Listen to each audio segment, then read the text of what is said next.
nessa situação do Conselho Tutelar, porque eu sei da importância que o Conselho Tutelar faz para o município, a importância do trabalho que eles vêm desenvolvendo na nossa comunidade. Então, se é o Conselho Tutelar, fica muito difícil. Então, é importante sim levantar essa questão, não só do salário, nas condições do trabalho que o vereador Rodinei levantou, e nas questões também que eu vejo na proporção de local. Eu não vejo um local ali muito adequado para dar um atendimento digno ao menor e à população que necessita.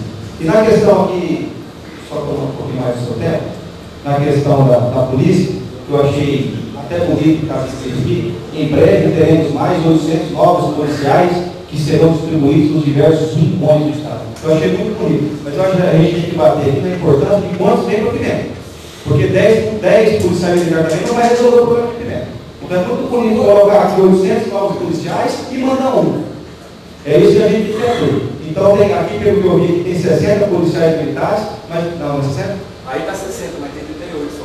Tem 38? Mas aí, pelo que eu estou sabendo, pelo capitão, ou metade vai se aposentar, daqui ao longo de 3 ou 6 anos aí, 5 anos, aí vai ficar difícil. Então 15 também, pelo jeito, não vai resolver. Então a gente tem que se unir aí e bater para ter mais policiais militares para atender a demanda da nossa população. Tem um dito, presidente.